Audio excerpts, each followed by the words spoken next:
بسم الله الرحمن الرحيم الحمد لله رب العالمين والصلاة والسلام على نبينا محمد وعلى آله وأصحابه وسلم تسليما مزيدا ثم أما بعد إخوة الكرام السلام عليكم ورحمة الله وبركاته.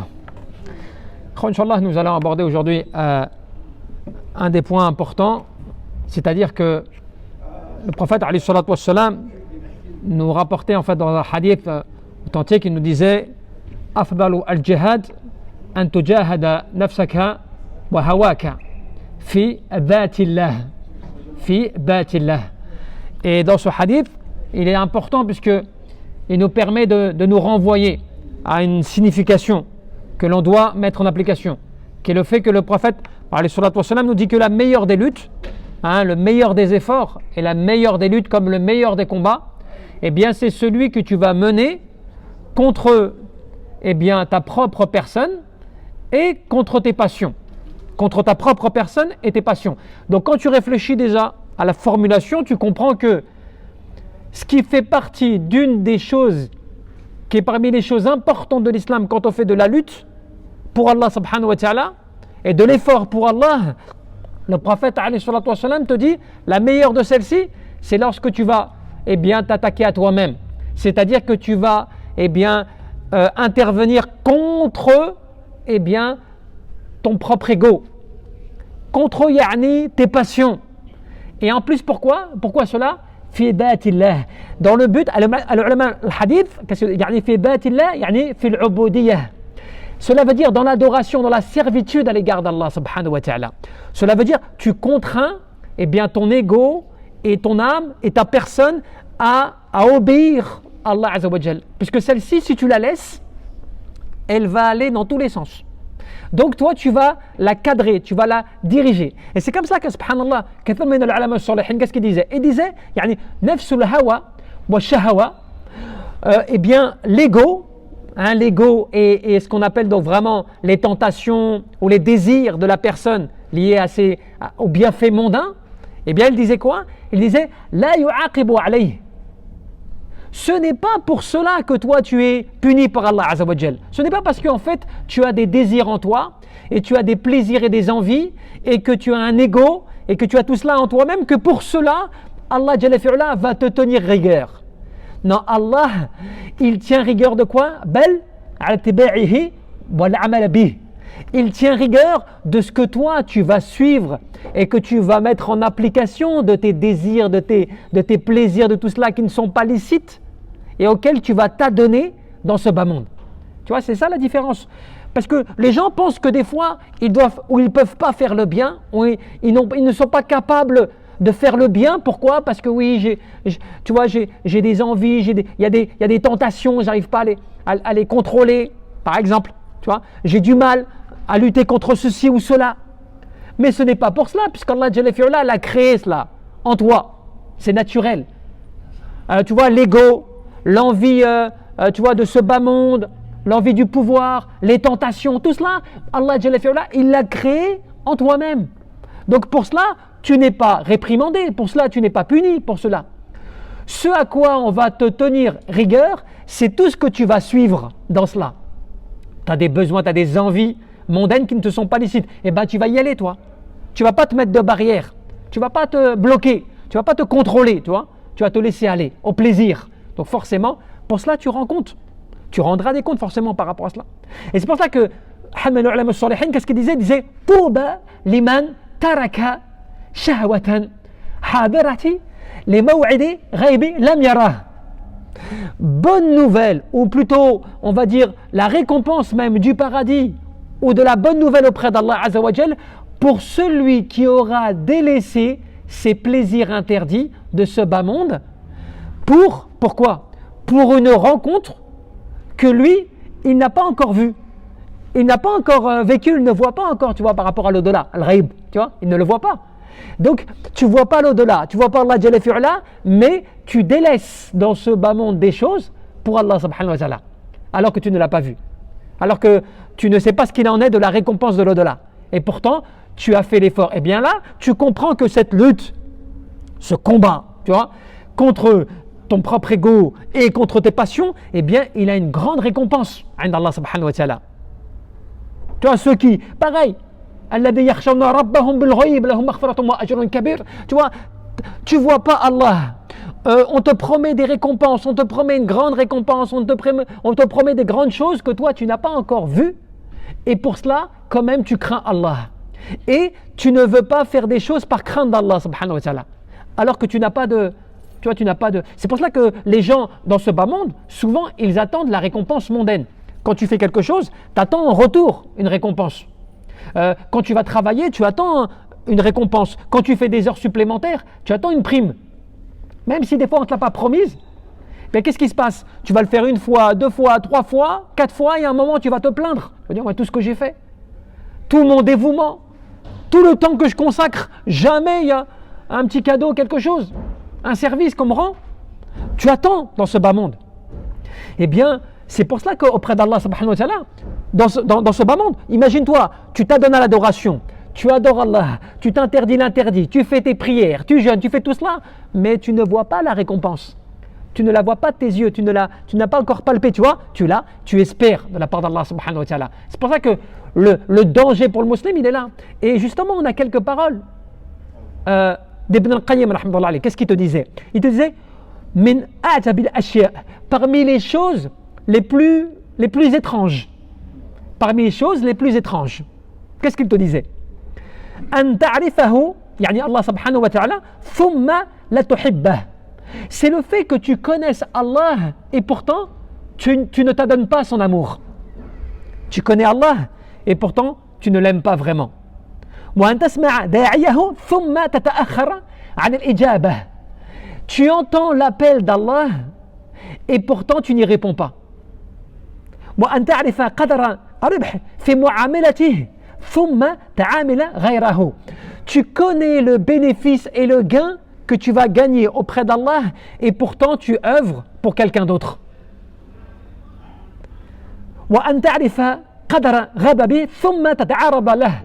Tu connais et tu es au courant de ce que tu pourrais perdre en délaissant les choses pour Allah et pourtant tu le fais quand même, tu délaisses. Et il te dit وأن تذوق ألم الوحشة في معصيته ثم لا تترب الأنس بطاعته. Tu connais l'effet que ça fait que d'être dans une situation quand tu es loin d'Allah. Quand tu es éloigné d'Allah, tu vois que tu n'es pas bien. Tu vois que ton cœur il se plaint. Tu vois que tu n'es pas bien dans ta peau. Tout cela, et tout cela à cause de quoi? Au fait d'avoir désobéi à Allah. Et pourtant tu persistes dans cela. Tu ne reviens pas à lui. De la même manière, وأن تذوق عسرة القلب عند الخوض في غير حديثه والحديث عنه ثم لا تشتاق إلى انشراح صدره بالذكر ومناجته. Tu es au courant parce que tu parles d'Allah par exemple, ou tu entends parler d'Allah, ou tu entends qu'on parle sur Allah. Donc tu sais ce que cela est en termes de parole et pourtant ton cœur il ne s'adoucit pas et tu ne t'inquiètes pas pour cela. Tu ne te rends pas compte du fait que de ce à quoi tu ne goûtes pas. Tu entends pourtant les paroles d'Allah. Tu es au courant de tout cela et pourtant tu n'es pas apaisé. Ton cœur ne s'apaise pas et tu ne reviens pas au rappel d'Allah et au fait de l'invoquer et de l'évoquer. Et il te dit وأن تذوق العذاب عند تعلق القلب بغيره. Tu es au courant de ce qu'il en est du cœur lorsqu'il est dépouillé du rappel d'Allah. Parce que tu vis une douleur difficile, tu vis un mal-être, tout cela et tout. Et il te dit ولا تهرب منه إلى نعيم الإقبال عليه والإنابة إليه. Et pourtant cela ne te pousse pas à revenir vers Allah et à te repentir alors que tu connais la détresse du cœur. Tu connais le mal-être quand tu es loin d'Allah. Tu sais ce que c'est que de ne pas être dans la spiritualité et d'adorer Allah Azza wa Jal. Tu sais le mal que c'est, parce que même les gens qui commettent des péchés, même les gens qui sont désobéissants, même les gens qui s'éloignent d'Allah, si tu leur poses la question, est-ce que tu sais que si tu étais bien avec Allah, est-ce que tu sais que si tu te consacrais à l'adoration d'Allah Azza wa Jal, tu irais mieux? Ils le savent et ils disent oui, je sais. Pourtant, je n'ai pas la force et je n'y arrive pas et je suis faible. Tu vois? Ils reconnaissent qu'il y a un bonheur dans cela. Mais pourtant ils n'y arrivent pas. Mais ils n'y arrivent pas parce que c'est le sujet du début. C'est le fait de la passion et de ton ego auquel tu ne luttes pas. Tu le laisses agir comme un animal sauvage. tu recherches le pouvoir, tu recherches la gloire, tu recherches l'argent, tu recherches tout cela, et tu sais que c'est ton ego qui te pousse à cela. Et toi, tu ne le retiens pas, tu ne le contrôles pas, tu ne le maîtrises pas. Et il te dit, et le plus étrange dans tout cela, te dit Ibn al-Qayyim, le plus étrange dans tout cela, il te dit, tu es parfaitement au courant et tu sais parfaitement que tu as besoin d'Allah. Tu le sais. Que tu sais que tu ne peux pas te passer de lui, que tu dépends de lui, que tu as besoin de toutes choses. Tu es dans la nécessité auprès d'Allah subhanahu wa ta'ala. Et pourtant tu te détournes. Pourtant tu te détournes. Et tu préfères aller vers des choses qui t'éloignent d'Allah au lieu de te rapprocher de lui. Et bien là, quand tu analyses tout cela, tu verras que le remède, il est vraiment dans tout cela. On verra, subhanallah, à quel point on est entre guillemets, tortillé par notre ego, tortillé par notre âme. Et cela aussi, bien sûr, on se rend la vie difficile, parce que, alhamdulillah, la Ummah, mashallah, il y a beaucoup de facilité. Il y a des choses, on peut s'aider, il y a des frères, par exemple, qui sont dans le besoin. Des fois, tu peux aider tes frères sur quelque chose, que ce soit le travail, ou que ce soit, je ne sais pas, tu peux l'aider sur quelque chose, le mariage ou autre. Eh bien, tu fais rien. Toi, tu sais, par exemple, que le frère, il est dans telle situation, tel besoin, et tu sais que ça le travaille, subhanallah adim. Ça le travaille, tout cela. Tu sais que ça peut lui causer du tort. Tu es au courant de cela et pourtant tu le laisses. Alors que toi tu sais que normalement si tu aides ton frère subhanallah, wallah subhanahu wa ta'ala fi aoun al-abd. Ma kana yani al-abd fi aouni. Akhi, quand tu sais qu'Allah jalla fi'ala il va t'aider, il va te soutenir, il va t'assister parce que toi tu auras fait la même chose pour ton frère. Et nous on laisse comme cela. Alors tu as une lutte bien sûr, jihad al-nafs. Le combat, jihad akbar, la plus grande des luttes, le plus grand des combats, c'est contre toi-même, tes passions, tu luttes, tu essaies de ne pas tomber dans le péché, tu résistes. Mais on est des êtres humains, subhanallah. On est des êtres humains. Et la ummah, pourquoi Allah Jalla fi'ala nous a légiféré la prière, la prière en groupe? Pourquoi le Jumu'ah, l'importance de cela, c'est une obligation? Pourquoi Allah Jalla fi'ala nous ordonne pourquoi? Parce que dans tout cela, tu as un grand bienfait que d'être avec tes frères et d'être avec eux et de les aider et de participer avec eux et tu vois, d'être unis avec eux parce qu'il y a une force. Il y a une force. Il y a quelque chose que tu peux faire, alhamdoulilah, avec ton prochain. Donc, c'est vrai, tu dois lutter contre toi-même.